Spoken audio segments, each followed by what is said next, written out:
Foot, Jean-Louis Tour. Bonsoir à tous, si vous nous rejoignez maintenant sur RMC, c'est parti pour l'after raccourci jusqu'à minuit à l'issue de la victoire donc du Real en finale de Ligue des Champions. À l'issue de la séance de tir au but, le Real remporte sa 11e Ligue des Champions, la première de Zinedine Zidane sur le banc comme entraîneur principal. On va analyser cette rencontre bien sûr, on va revenir sur l'Atlético qui entretient sa légende de perdant magnifique, 3e défaite en finale de Ligue des Champions donc pour l'Atlético. L'after ce soir avec Florent Gautreau. Salut Florent. Salut Jean-Louis, salut à tous. Avec Daniel Riolo. Salut Daniel. Salut tout le monde. Tu commences à t'habituer au samedi soir Daniel, hein. T'es là tous les samedis maintenant. Tous les ans, finale de Ligue des Champions, finale de Coupe de France, Très bien, magnifique. Tous les ans, il y a des exceptions au samedi. Fred Hermel est avec nous également évidemment en Espagne. Salut Fred. Salut Fred. Hola chicos. Bon, salut les garçons. Avec Fred, on était ensemble pendant tout le match, donc on a déjà entendu un peu nos points de vue. Flo, Daniel, on n'a pas le temps de faire les 3 points puisqu'on a qu'une vingtaine de minutes d'after, mais déjà, qu'est-ce que vous retenez en priorité? Moi, il y a un truc énorme, c'est quand même je reste sur les tirs au but là pour commencer, c'est la déception pour l'Atlético parce que je trouve qu'effectivement il y a une malédiction, c'est le stade, les pleurs, les larmes, les trucs, c'est terrible. Après, il y a plein de choses à dire sur le match parce que le Real aurait dû faire autrement, à mon avis, pour s'en sortir face à cet Atlético.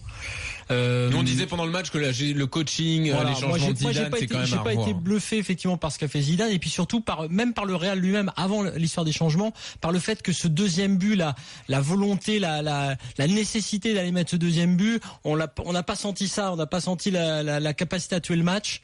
Alors que côté Atlético, là pour le coup, en coaching, 46e minute, Carrasco et dans cette deuxième période, même mentalement, et malgré l'échec, même Griezmann, même dans le jeu après, j'ai trouvé qu'il était fort. Il l'a montré dans la série de tirs au but. On a eu l'Atlético qu'on pensait avoir par rapport à ce qu'on disait hier avec Fred.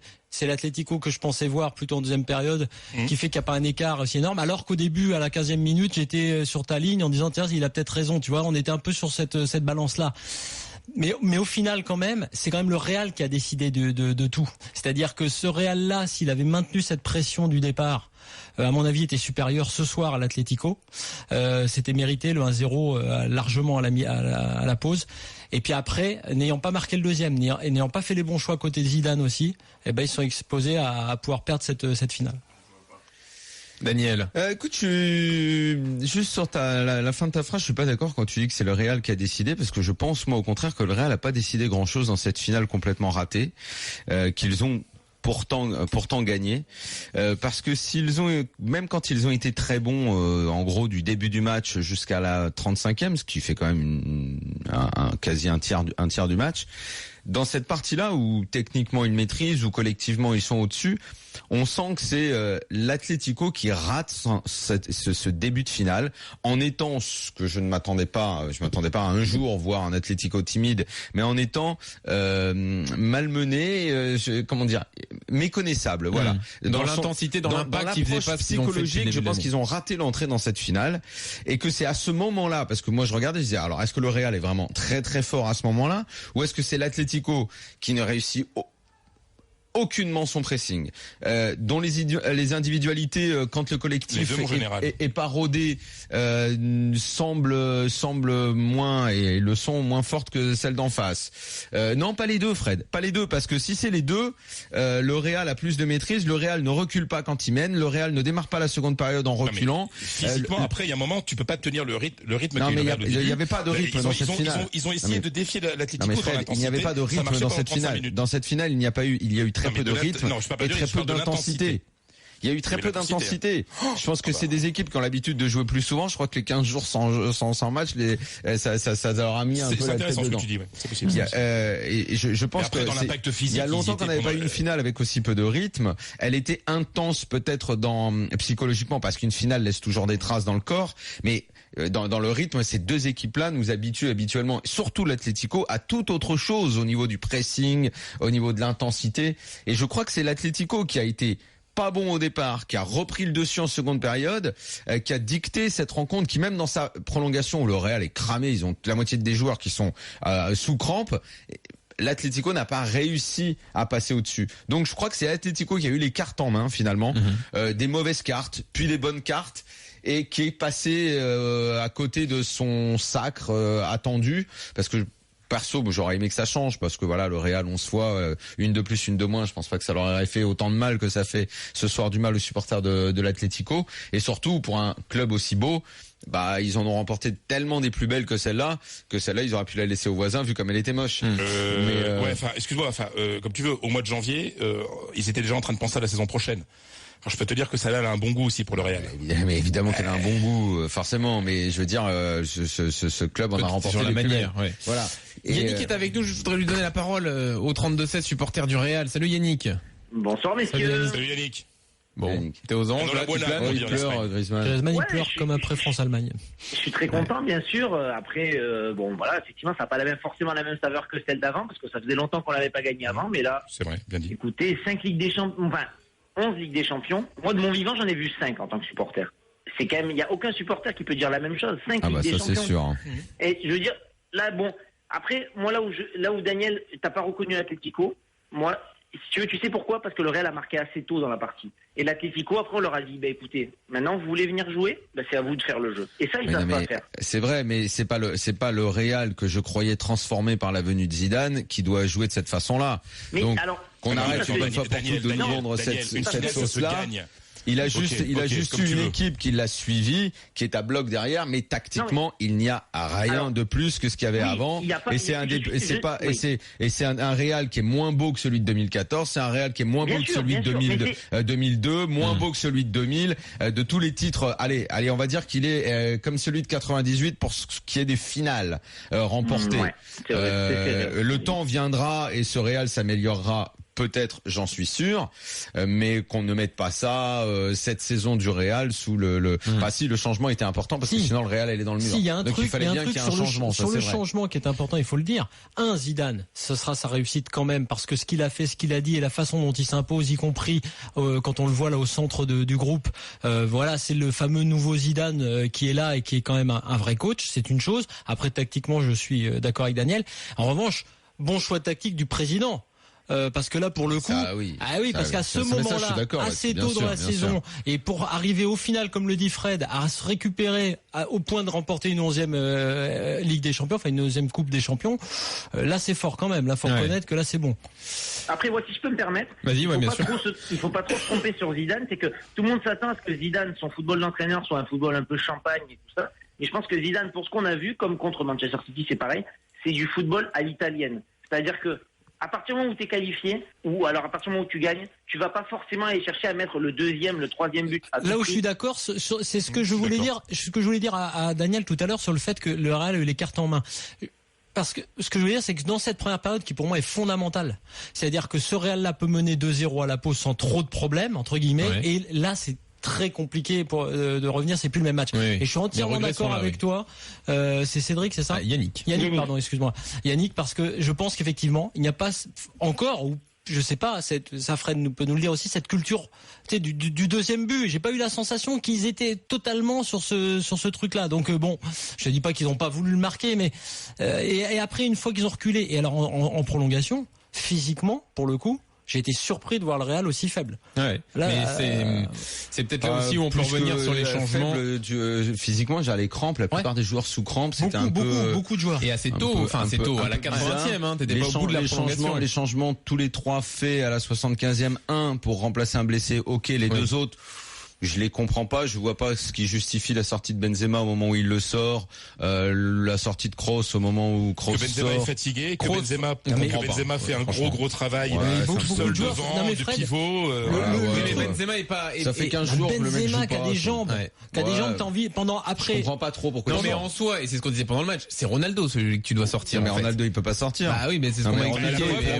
Ronaldo pour mettre tous les entraîneurs de la terre. Alors ça, j'accuserai pas Zidane. Non mais surtout le dernier tir au but, il le tire avec une sécurité. C'est vrai. Mais tous le tirent. Si tu regardes bien, Fred, c'est que je veux te dire que si Zidane sort Ronaldo et qu'il y a cette série de tirs au but, ce que j'ai vu de tous les tireurs, c'est qu'ils l'ont tous tiré parfaitement. Et donc que ce soit un Modric, un Ramos, un Marcelo. Oui, mais sauf que t'as Cristiano qui, tu sais que Cristiano tire ton dernier. Non, je suis d'accord. il en tire plein dans l'année, il en loupe quasiment jamais. Tu sais que ton dernier c'est Ronaldo. Voilà. Le mettre en numéro 5, c'est pas anodin. T'as raison, t'as numéro 1, numéro 5, c'est les deux plus importants entre guillemets d'une liste à mettre.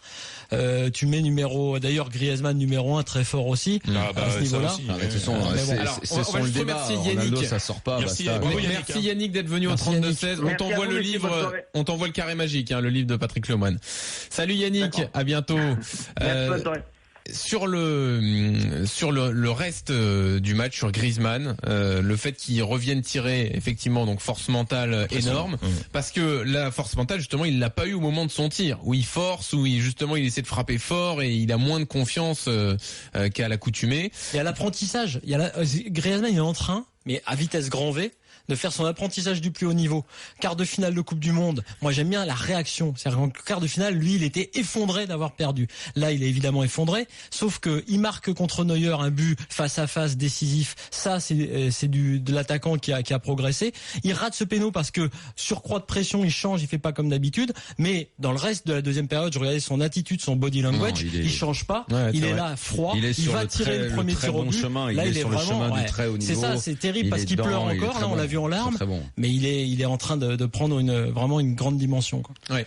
Et ce Real quand même qui gagne la Ligue des Champions quand on les a vus dans la première partie de saison, pas très bons et ils sont là, mais bon à ce moment-là on disait aussi avec Fred que c'est vraiment pas le moment où faut enterrer les grandes équipes. Les débuts de saison, ça veut absolument rien dire. T'étais le premier à le dire. Rappelle-toi Daniel, et c'est pour te mettre en valeur, tous ces gens qui disaient en quart, il faut absolument que le PSG tombe contre le Real. Vous vous souvenez de ça? Je te rappelle. Et tu avais eu l'intelligence, mais ça personne n'en doute, de dire arrêtez les grandes équipes et les grands joueurs. Non, mais ça autant, tu vois, je peux dire qu'ils ont raté la finale, mais autant enfoncer une équipe comme ça quand t'as autant de bons joueurs dedans. Tu peux pas, quoi. Faut arrêter. C'est comme le PSG qui, soi-disant, s'était baladé contre le Real, alors qu'en aller-retour en poule, ils ont perdu. Et c'était un très mauvais Real à ce moment-là, qui au final se transforme quand il faut se transformer, c'est-à-dire à partir du mois de mars, avec des joueurs. Ramos, Pepe, je les ai toujours mis en avant, je les ai toujours encensés, et Dieu sait que ce soir, encenser Pep, la sale garce que c'est, et Ramos, pareil, vieille garce aussi à plein de moments de cette finale, mais voilà, si tu veux le très haut niveau, c'est ça, t'as des mecs qui, Ramos, comme on dit souvent en rigolant, les 6 premiers mois, il se met de la crème, il va en boîte de nuit, il fait le con, mais quand il faut être là, il est là, quoi, le mec, c'est un tueur, ce gars-là. Il est là sur le premier but. C'est un tueur, quoi. Il y a quand même un truc qu'il faut dire. Et d'ailleurs, c'est lui qui va brandir le trophée, mais bon, ce mec, c'est un des plus grands défenseurs de ces 10-20 dernières années, quoi. On parle d'un cador, quoi. Le mec, il a tout gagné avec l'Espagne et le Real.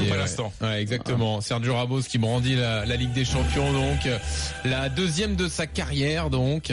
Cristiano Ronaldo, lui, ça fait 3, avec celle de Manchester en plus. On est en train de parler de joueurs d'exception et quand même Zidane, quand même. C'est Benzema le deuxième à l'agrandir. Ouais, il était au centre. J'ai remarqué qu'il s'est mis très bien au centre et Varane est là aussi, juste derrière.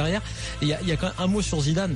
Quand bien même il aurait rien révolutionné pour l'instant, ce qu'on a vu de la part des joueurs vis-à-vis de lui, de voir ce qui transforme aussi un Kroos par exemple qui a pas toujours été aussi fort. Il fait un bon match. Et Modric, il sort tôt Kroos pour un mec qui a fait un bon match. Modric, Dieu sait que je l'adore. Sur la deuxième période, il y a beaucoup plus de mal. Quand le milieu de l'Atlético s'est remis en route et a bien pressé, Modric a été un peu étouffé. Attends, Daniel, on part d'une équipe qui a éliminé le Barça et le Bayern. L'Atlético, c'est pas n'importe quoi. Tu sais que l'Atlético à un moment, et pour tout te dire, je m'étais dit bon allez, ça va tourner pour eux au péno.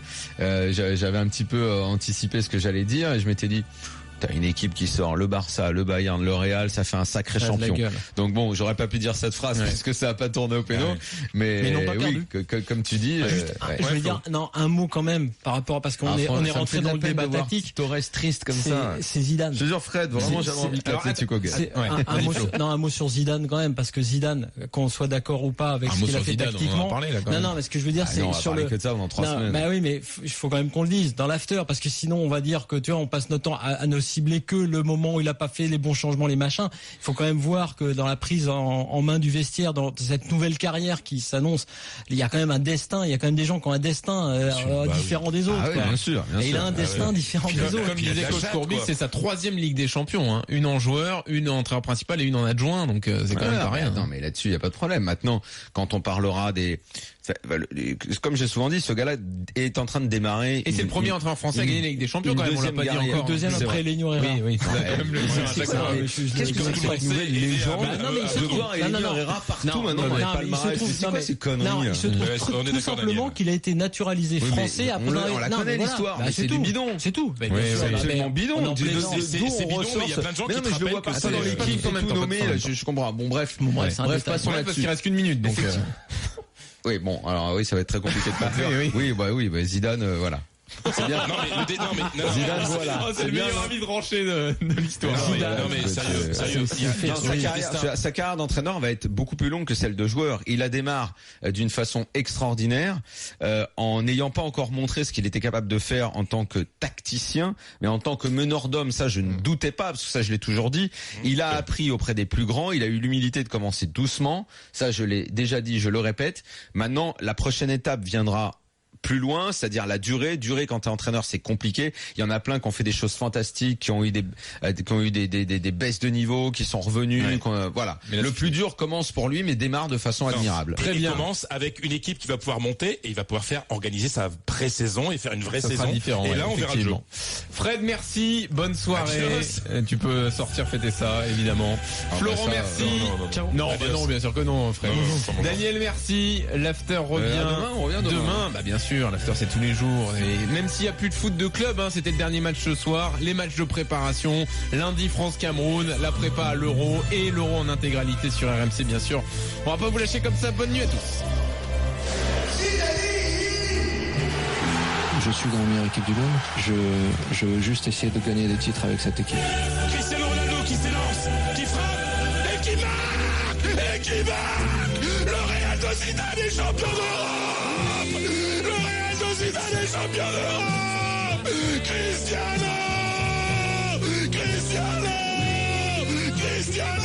Perdonne mes finos, pardon voisin. Le Real Madrid est champion d'Europe. Le Real Madrid est champion d'Europe.